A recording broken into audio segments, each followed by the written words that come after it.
बोलिए सद्गुरु महाराज की जय, सच्चे दरबार की जय। आज हम दिव्य ज्योति जागृति संस्थान की मासिक पत्रिका अखंड ज्ञान से साप्ताहिक सत्संग प्रस्तुत करते हैं और परम पावन आशुतोष जी महाराज जी से प्रेरित हैं। आज का सत्संग सितंबर 2018 अखंड ज्ञान से लिया गया है और आज का विषय है, हे युवाओं, क्यों परेशान होते हो?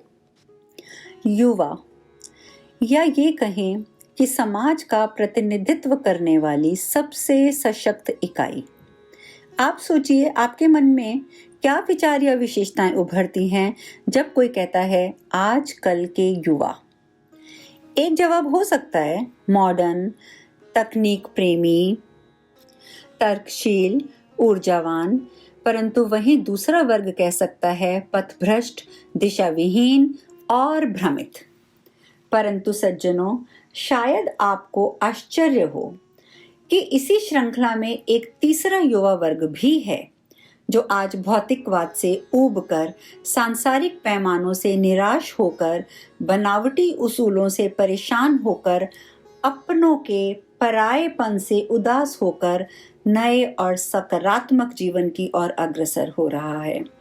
हाँ, शांति की खोज में अपने अस्तित्व को पाने के लिए अध्यात्म की तरफ कदम बढ़ा रहा है।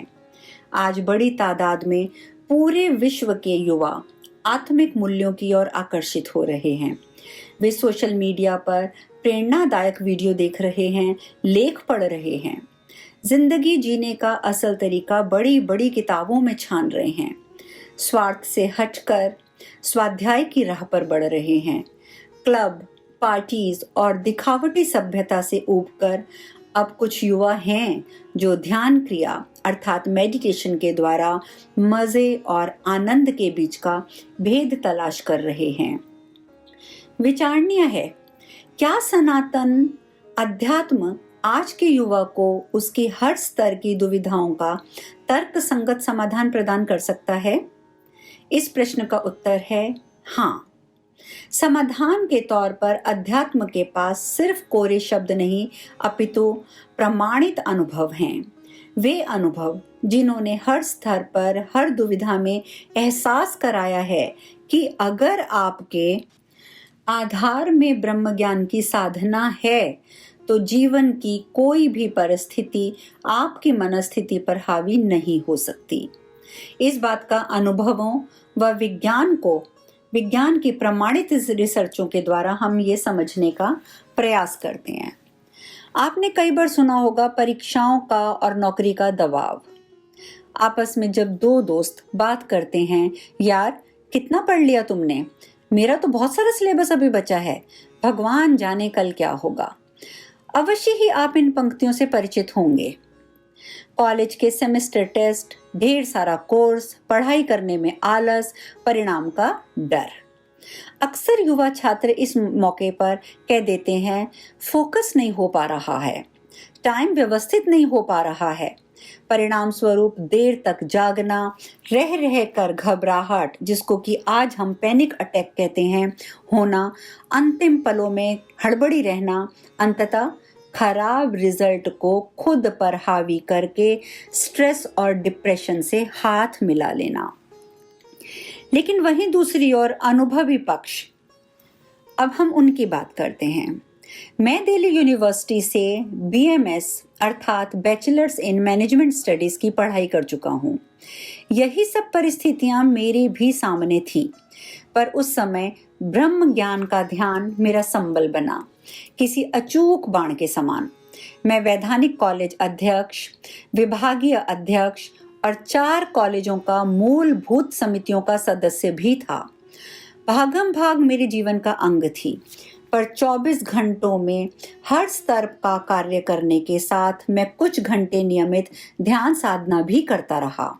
इसीलिए जो काम 4-5 घंटों में पूरा होना होता था, वही काम 30 मिनट की साधना करके मैं पूरी एकाग्रता से 2 घंटे में खत्म कर लेता था। पूरे 50% समय की बचत। इसे ध्यान के प्रयोग द्वारा मैंने स्वयं अनुभव किया है। अब ये तो जो हमने बात करी ये अनुभव पक्ष की करी। अब हम तीसरा पक्ष भी देखते हैं, वैज्ञानिक पक्ष। पिछले कुछ सालों में येल यूनिवर्सिटी में किए गए सबसे दिलचस्प अध्ययनों में से एक था ध्यान पद्धति द्वारा डिफॉल्ट मोड नेटवर्क अर्थात DMN की गति या सक्रियता को कम करना। वैज्ञानिकों के अनुसार DMN हमारे मन और चित्त के भटकने के लिए जिम्मेदार है। इसे साधारण संदर्भ में कहा जाए अर्थात मॉन्की माइंड, बंदर बुद्धि। DMN सक्रिय रहता है जब हमारे दिमाग में विचार भटकते हैं। यह आमतौर पर अतीत और भविष्य के बारे में चिंता करने के साथ जुड़ा होता है। इसीलिए इस पर लगाम लगाना कई लोगों का लक्ष्य है। कई अध्ययनों में पता चला है कि ध्यान अपने शांत प्रभाव के माध्यम से DMN पर लगाम लगाने में भरपूर सहायक सिद्ध होता है। अब हम दूसरे विषय पर आते हैं, रिश्तों में और संबंधों में जटिलताएं। आपने देखा होगा कि अक्सर लोग एक उक्ति का इस्तेमाल करते हैं, to the arithmetic of love 2 - 1 = nothing. अर्थात प्रेम के गणित में 2 में से यदि 1 घटा दिया जाए तो कुछ नहीं बचता। यही आज के युवाओं की सोच बन चुकी है। नौजवान मान बैठा है कि अगर कोई रिश्ता टूट गया, कोई साथी हमसफर छूट गया या कोई एहसास बनकर मुझसे रूठ गया तो मेरा पूरा जीवन, मेरा सर्वस्व ही मुझसे लुट गया, सब खत्म हो गया, जिंदगी में अब कुछ नहीं बचा। अब नतीजा क्या होगा? नतीजा वह जो रोज रोज आपको अखबारों में पढ़ने को मिलता है वही, अर्थात कथित प्रेमी ने आत्महत्या या फिर किसी दूसरे की हत्या कर डाली। पर जहां एक दूसरे के प्रति संपूर्णता के साथ समर्पण का भाव नहीं है, वहां प्रेम कैसे हो सकता है? अगर आप वासना, कामना या लगाव को ही प्रेम का नाम देते हैं तो वो अलग बात है। यही हम बात करते हैं अनुभव पक्ष की। ये हाल फिलहाल की ही बात है। मैं एक दीदी को जानता हूँ जिन्होंने गुरुदेव श्री आशुतोष जी महाराज जी से ब्रह्म ज्ञान की दीक्षा पाई है। एक दिन उनका रिश्ता तय हुआ और रोका भी हो गया। टीके की रस्म के दौरान लड़के वालों ने उनके पिताजी से 3 लाख रुपयों की मांग कर दी। दीदी के पिताजी ने यह रकम लड़के वालों को दे भी दी, परंतु लड़के के मन में ना जाने क्या था, उसने बहुत ही बेतुका बहाना बनाकर रिश्ता तोड़ दिया। हद तो तब हो गई जब उन्होंने टीके के पैसे लौटाने से भी मना कर दिया। मानो दीदी के शांतिपूर्ण जीवन में अचानक तूफान सा आ गया हो। बाहर के सभी स्वर भी बगावती हो गए। सबने उंगलियां उठाकर दीदी के बारे में बहुत सी अनगरल बातें बोलनी शुरू कर दी। घर वालों ने भी झुंझलाकर आंखों के तारे को आंखों का कंकड़ समझ लिया। उनके भी स्वर बदल गए। इतना सब सुनकर व सहकर भी दीदी मौन रही। आप विचार कीजिए, साधारणतः उनकी जगह कोई और लड़की होती तो वो क्या करती? कैसे कैसे विचार उस पर हावी हो जाते। नकारात्मकता, बेचैनी, शोक, इन विचारों के तले दबकर शायद वे अपने जीवन का ही अंत कर बैठती। पर उन दीदी ने महाराज जी के समक्ष प्रार्थना की। तब ये पंक्तियां उनको महाराज जी की वाणी में स्पष्ट सुनाई दी।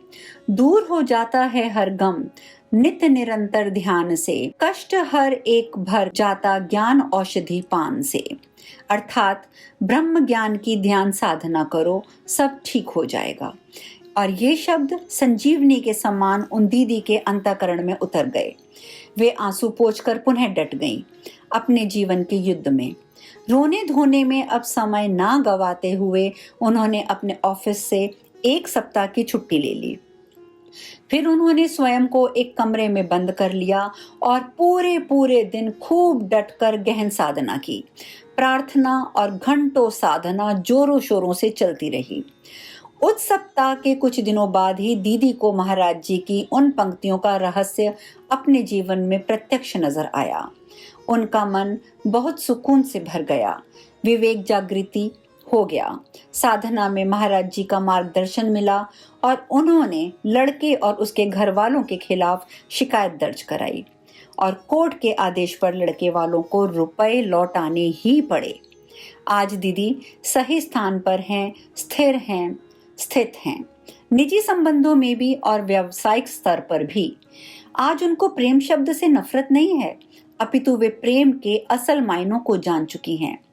कोरे शब्दों से उठकर वे अपने आंतरिक व आत्मिक एहसास को पहचान चुकी हैं और न जाने कितने ही लोगों के लिए प्रेरणा का स्रोत बन चुकी हैं। अब यहीं हम वैज्ञानिक पक्ष की बात भी करेंगे। बीते वर्षों में शोधकर्ता माधव गोयल और उनकी टीम ने एक शोध किया। इसमें उन्होंने ध्यान के द्वारा संबंधों के बीच चिंता, दर्द और अवसाद के लक्षणों को कम करने की क्षमता को जांचा। माधव जी ने पाया कि ध्यान के प्रभाव का आकार 0.3 यूनिट था। आपको बता दें कि अगर आप एक तगड़ी एंटी डिप्रेसेंट यानी कि अवसाद रोधी जो दवा होती है, उसके प्रभाव का यदि आकार देखें तो वो भी 0.3 ही होता है। यह ध्यान के प्राकृतिक प्रभावों को सिद्ध करता है।